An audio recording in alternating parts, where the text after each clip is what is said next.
അന്താരാഷ്ട്ര നയതന്ത്ര ചരിത്രത്തിൽ അധികം കേട്ടുകേൾവിയില്ലാത്ത തരത്തിലുള്ള ഒരു പ്രതിസന്ധിക്കാണ് ലണ്ടൻ നഗരം ഇപ്പോൾ സാക്ഷ്യം വഹിക്കുന്നത്. ഒരു പരമാധികാര രാജ്യത്തിന്റെ എംബസി തങ്ങൾ പ്രതിനിധീകരിക്കുന്ന രാജ്യത്തെ പൗരന്മാരോട് ആതിഥേയ രാജ്യത്തിരുന്ന് രക്തസാക്ഷിത്വത്തിന് തയ്യാറെടുക്കാൻ ആഹ്വാനം ചെയ്യുന്നത് ആധുനിക നയതന്ത്ര മര്യാദകളുടെ ലംഘനം മാത്രമല്ല, മറിച്ചൊരു രാജ്യത്തിന്റെ ആഭ്യന്തര സുരക്ഷയ്ക്ക് നേരെയുള്ള നേരിട്ടുള്ള കടന്നുകയറ്റം കൂടിയാണ്. പേർഷ്യൻ ഭാഷയിൽ ജാൻഫദ എന്നാൽ ജീവൻ ബലിയർപ്പിക്കുക എന്നാണ് അർത്ഥം. ഇറാന്റെ പരമോന്നത നേതാവിനോടും ഭരണകൂടത്തോടും അങ്ങേയറ്റത്തെ വിശ്വസ്തത പുലർത്തുന്ന രാജ്യത്തിനു വേണ്ടി മരിക്കാൻ പോലും സന്നദ്ധരായ ഒരു സന്നദ്ധ സേനയെ വാർത്തെടുക്കുക എന്നതാണ് ഈ പദ്ധതിയുടെ പ്രഖ്യാപിത ലക്ഷ്യം. ലണ്ടനിലെ ഇറാൻ എംബസി അവരുടെ ഔദ്യോഗിക ടെലിഗ്രാം ചാനൽ വഴി പുറത്തുവിട്ട സന്ദേശങ്ങൾ ഭയപ്പെടുത്തുന്നതാണ്. നമുക്ക് ഏവർക്കും ഒരൊറ്റ മനുഷ്യനായി മരിക്കാൻ തയ്യാറെടുക്കാം. നമ്മുടെ രാജ്യം ശത്രുക്കൾക്ക് വിട്ടുകൊടുക്കുന്നതിനേക്കാൾ നല്ലത് അതാണെന്നായിരുന്നു ആഹ്വാനം. ഈ സന്ദേശം കേവലം വൈകാരികമായ ഒരു രാജ്യസ്നേഹ പ്രകടനമല്ലെന്ന് സുരക്ഷാ വിദഗ്ധർ വിലയിരുത്തുന്നു. മറിച്ച് ബ്രിട്ടനിലെ സുരക്ഷാ സാഹചര്യങ്ങളിൽ കഴിയുന്ന ഇറാനിയൻ യുവാക്കളെയും വിദ്യാർത്ഥികളെയും തീവ്രമായ മതഭ്രാന്തിലേക്കും ഭരണകൂട വിധേയത്വത്തിലേക്കും നയിക്കാനുള്ള ബോധപൂർവമായ ശ്രമമാണിത്. ഇറാൻ പൗരന്മാർ പാസ്പോർട്ട് പുതുക്കുന്നതിനും ജനനമരണ സർട്ടിഫിക്കറ്റുകൾക്കും മറ്റ് ഔദ്യോഗിക രേഖകൾക്കായി ആശ്രയിക്കുന്ന പ്ലാറ്റ്ഫോമാണ് മിക്കാഗ്. ഈ ഔദ്യോഗിക സംവിധാനത്തിലൂടെ തന്നെ ജാൻഫദ പദ്ധതിയിൽ രജിസ്റ്റർ ചെയ്യാൻ ആവശ്യപ്പെടുന്നത് വലിയൊരു കെണിയാണെന്ന് മനുഷ്യാവകാശ പ്രവർത്തകർ ചൂണ്ടിക്കാട്ടുന്നു.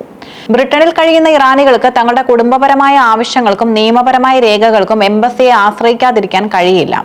ഈ നിസ്സഹായ അവസ്ഥയെ മുതലെടുത്തുകൊണ്ട് അവരെ കൊണ്ട് ഇത്തരം വാഗ്ദാനങ്ങൾ പത്രങ്ങളിൽ ഒപ്പിടിപ്പിക്കുന്നത് പൗരന്മാരെ മാനസികമായി സമ്മർദ്ദത്തിലാക്കാനാണ്.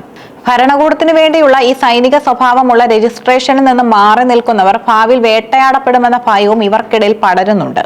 ബ്രിട്ടീഷ് രഹസ്യാന്വേഷണ ഏജൻസിയായ MI5 സ്കോട്ട്ലൻഡ് യാർഡും അതീവ ഗൗരവത്തോടെയാണ് ഈ നീക്കത്തെ കാണുന്നത്.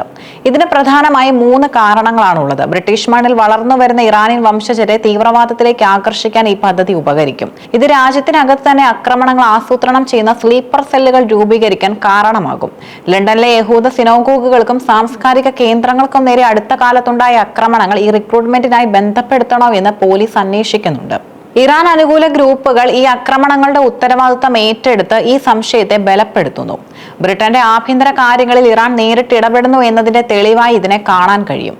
റഷ്യൻ ഏജൻസികൾ നടത്തുന്നതിനേക്കാൾ അപകടകരമായ നീക്കമാണിതെന്ന് പ്രമുഖ മാധ്യമ പ്രവർത്തകരും ചൂണ്ടിക്കാട്ടുന്നു. ഇറാനിലെ IRGC എന്ന സൈനിക വിഭാഗമാണ് ഇത്തരം നീക്കങ്ങൾക്ക് പിന്നിലെ ബുദ്ധി കേന്ദ്രം. മിഡിൽ ഈസ്റ്റിൽ ഉടനീളം തീവ്രവാദ ഗ്രൂപ്പുകളെ സഹായിക്കുന്ന ഇവർ ഇപ്പോൾ യൂറോപ്പിലെ നഗരങ്ങളിലും തങ്ങളുടെ സ്വാധീനം ഉറപ്പിക്കാൻ ശ്രമിക്കുകയാണ്. IRGC ഒരു ഭീകര സംഘടനയായി പ്രഖ്യാപിക്കണമെന്ന ആവശ്യം ബ്രിട്ടനിൽ ശക്തമാണ്.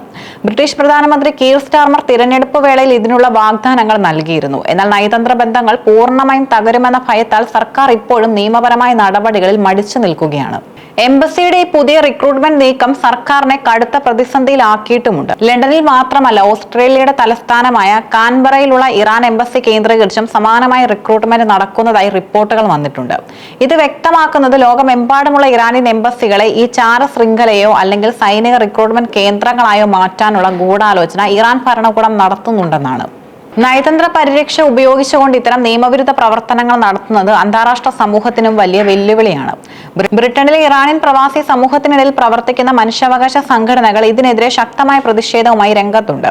ഒരു രാജ്യത്തിന്റെ എംബസി പൗരന്മാരെ സംരക്ഷിക്കാനാണ്, മറിച്ച് അവരെ മരണത്തിലേക്ക് തള്ളിവിടാനല്ല എന്നിവർ ചൂണ്ടിക്കാട്ടുന്നു. ഇറാനിലെ നിലവിലെ ഭരണകൂടത്തിനെതിരെ പ്രതിഷേധിക്കുന്ന പ്രവാസികളെ കണ്ടെത്താനും അവരെ ഭയപ്പെടുത്തി നിശബ്ദരാക്കാനും ഈ ജാൻഫദ പദ്ധതി ഉപയോഗപ്പെട്ടേക്കാം എന്ന ആശങ്കയും നിലനിൽക്കുന്നുണ്ട്. നയതന്ത്ര കാര്യാലയങ്ങൾ ചാവേറുകളെ തേടി ഇറങ്ങുന്നത് ആഗോള സുരക്ഷാക്രമത്തെ തന്നെ തകിടം മറിക്കുന്ന ഒന്നാണ്.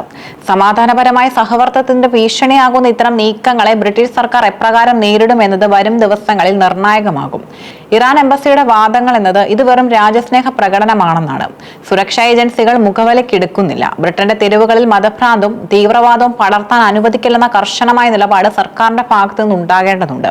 IRGCയെ നിരോധിക്കുന്നതും എംബസി ഉദ്യോഗസ്ഥരുടെ പ്രവർത്തനങ്ങളിൽ കർശന നിയന്ത്രണം ഏർപ്പെടുത്തുന്നതും ഉൾപ്പെടെയുള്ള നടപടികളിലേക്ക് ബ്രിട്ടൻ കടന്നേക്കുമെന്നാണ് സൂചനകൾ. നയതന്ത്രത്തിന്റെ മറവിൽ തീവ്രവാദം വളർത്തുന്ന ഇത്തരം പ്രവണതകൾക്കെതിരെ അന്താരാഷ്ട്ര തലത്തിൽ തന്നെ വലിയ ചർച്ചകൾക്ക് ഈ സംഭവം തുടക്കമിട്ടിരിക്കുകയാണ്.